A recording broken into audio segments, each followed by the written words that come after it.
Baik, Assalamualaikum warahmatullahi wabarakatuh. Sebelumnya, perkenalkan nama saya Rizka Handayani, NIM N1A1192248. Kali ini saya akan menyampaikan materi tentang masalah kesehatan reproduksi pada wanita usia subur. Next. Nah, pada kali ini saya akan membahas poin-poin. Yang pertama itu ada definisi wanita usia subur, yang kedua ada masalah kesuburan pada wanita, yang ketiga ada masalah kesehatan reproduksi pada wanita usia subur, yang keempat ada faktor penyebab, dan yang kelima ada upaya pencegahan. Next. Baik, yang pertama itu ada definisi wanita usia subur. Wanita usia subur adalah wanita yang memasuki usia antara 15 sampai 49 tahun tanpa menghubungkan status perkawinannya. Wanita usia subur memiliki organ reproduksi yang berfungsi dengan baik sehingga lebih mudah untuk mendapatkan kehamilan, yaitu antara umur 20 tahun sampai dengan 45 tahun menurut Departemen Kesehatan Republik Indonesia tahun 2011. Usia pada wanita usia subur berlangsung lebih cepat daripada pria. Puncak kesuburan ada pada rentang usia 20 sampai 29 tahun. Pada usia ini wanita memiliki kesempatan 95% untuk hamil. Pada usia 30-an persentasinya menurun hingga 90%. Sedangkan memasuki usia 40 tahun kesempatan hamil berkurang hingga menjadi 40%. Setelah usia 40 tahun wanita hanya punya maksimal 10% untuk kesempatan hamil. Next. Pada poin kedua, yaitu menjelaskan tentang masalah kesuburan pada wanita. Menurut DASEM tahun 2008, beberapa hal yang dapat mengganggu kesuburan wanita usia subur. Yang pertama itu ada siklus menstruasi yang tidak teratur, yang kedua ada berat badan yang tidak seimbang, yang ketiga ada polycystic ovary syndrome atau PCOS dan endometriosis, dan empat ada rokok, dan yang kelima ada efek samping obat. Next. Poin ketiga yaitu masalah kesehatan reproduksi pada wanita usia subur. Nah, kali ini saya akan membahas yang pertama ada kanker dan yang kedua ada infeksi menular seksual. Nah, kanker. Kanker merupakan suatu keadaan sel yang bersifat abnormal, di mana sel-sel pada bagian tubuh tertentu tumbuh di luar kendali dan dapat menyerang jaringan lain untuk membentuk sel-sel kanker lainnya. Menurut Dirjen Pengendalian Penyakit dan Penyihatan Lingkungan tahun 2009. Berdasarkan data dari Global Burden of Cancer atau Globocan yang dirilis oleh Badan Kesehatan Dunia atau World Health Organization menyebutkan bahwa jumlah kasus dan kematian akibat kanker sampai dengan tahun 2018 sebesar 18,1 juta kasus dan 9,6 juta kematian di tahun 2018. Nah, di sampingnya ada gambar prevalensi kanker menurut jenis kelamin pada tahun 2013 dan 2018 di Indonesia. Berdasarkan hasil Riskesdes, dapat diketahui bahwa prevalensi kanker pada kelompok perempuan lebih besar dibandingkan laki-laki. Pola ini terjadi baik pada Riskesdes tahun 2013 maupun Riskesdes tahun 2018. Prevalensi pada kelompok ini menunjukkan peningkatan pada dua survei, yaitu pada laki-laki pada tahun 2013 itu sebanyak 0,6% dan pada tahun 2018 sebanyak 0,74%.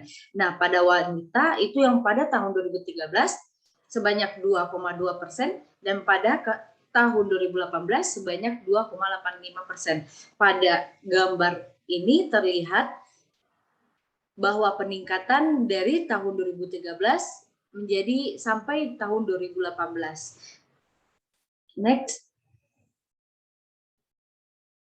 Baik, pada kanker itu terdapat dua jenis. Yang pertama kanker serviks dan yang kedua kanker payudara. Nah, kanker serviks merupakan penyakit yang diakibatkan oleh tumor ganas pada daerah serviks atau leher rahim sebagai akibat adanya pertumbuhan jaringan yang tidak terkontrol dan merusak jaringan normal di sekitarnya. Nah, di Indonesia kanker serviks masih menjadi penyakit kanker dengan jumlah penderita terbesar kedua setelah kanker payudara. Angka kejadian kasus baru kanker serviks sesuai data dari Globocan tahun 2018 untuk wanita di Indonesia berkisar 32.469 kasus atau 17,2% dengan angka kematian 18,27%.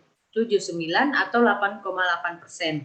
Nah, pada penelitian yang berjudul faktor-faktor yang berhubungan dengan perilaku pencegahan kanker serviks pada wanita usia subur yang diteliti oleh Dwika Gustiana dan kawan-kawan menunjukkan bahwa hasil presentasi jumlah perilaku pencegahan lebih tinggi pada responden yang berusia berisiko. Hasil uji statistik didapatkan tidak ada hubungan umur terhadap perilaku pencegahan kanker serviks. Nah, dari hasil analisis diperoleh nilai OR sama dengan 0,62. Artinya responden yang berumur 20-35 tahun mempunyai peluang 0,62 kali berperilaku pencegahan baik terhadap kanker serviks dibandingkan responden yang berumur kurang dari 20 tahun dan lebih dari 35 tahun. Yang kedua ada kanker payudara. Kanker payudara terjadi karena adanya kerusakan pada gen yang mengatur pertumbuhan dan diferensiasi sel, sehingga sel tumbuh dan berkembang biak tanpa bisa dikendalikan. Berdasarkan data International Agency for Research on Cancer atau IARC tahun 2012, insiden kanker payudara di Indonesia adalah 40 per 100.000 perempuan. Prevalensi kanker payudara pada wanita Indonesia adalah sebesar 50 per 100.000 penduduk. Kejadian kanker payudara di Indonesia saat ini terus meningkat setiap tahunnya. Menurut Breast Cancer Estimate Incidence tahun 2012, Kementerian Kesehatan Republik Indonesia tahun 2015.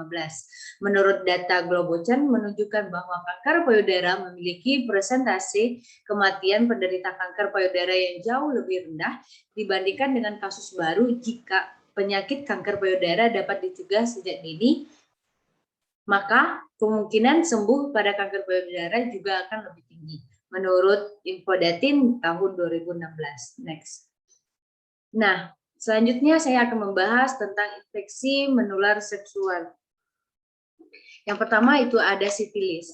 Sifilis dikenal dengan sebutan Raja Singa, merupakan infeksi menular seksual, penyakit yang disebabkan oleh infeksi bakteri Treponema pallidum, bersifat kronis dan menahun. Sifilis dapat menyerang seluruh organ tubuh seperti selaput lendir, anus, bibir, lidah, dan mulut. Indonesia menempati urutan ke-12 dengan jumlah kasus sifilis menurut Pedoman Penata Laksanaan Infeksi Menular Seksual Kementerian Republik Indonesia. Terdapat peningkatan prevalensi sifilis sebanyak 7%. Kejadian infeksi menular seksual di Indonesia cenderung meningkat.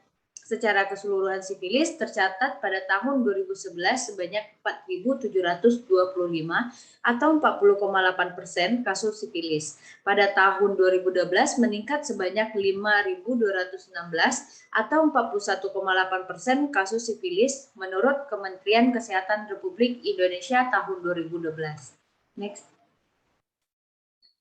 Yang kedua ada HIV/AIDS.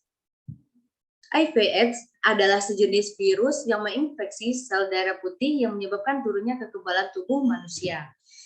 Sedangkan AIDS adalah sekumpulan gejala yang timbul karena turunnya kekebalan tubuh yang disebabkan infeksi oleh HIV.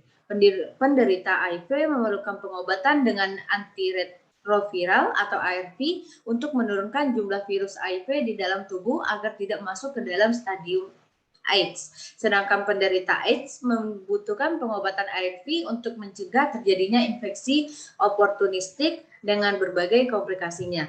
Data kasus HIV/AIDS di Indonesia terus meningkat dari tahun ke tahun. Seperti pada gambar di samping ini, terlihat bahwa selama 11 tahun terakhir, jumlah kasus HIV/AIDS di Indonesia mencapai puncaknya pada tahun 2019, yaitu sebanyak 50.282 kasus. Berdasarkan data WHO tahun 2019, terdapat 78% infeksi HIV baru di regional Asia Pasifik. Untuk kasus AIDS tertinggi selama 11 tahun terakhir pada tahun 2013 yaitu 12.214 kasus. Next. Nah, poin selanjutnya yaitu ada faktor penyebab terjadinya masalah kesehatan reproduksi pada wanita usia subur.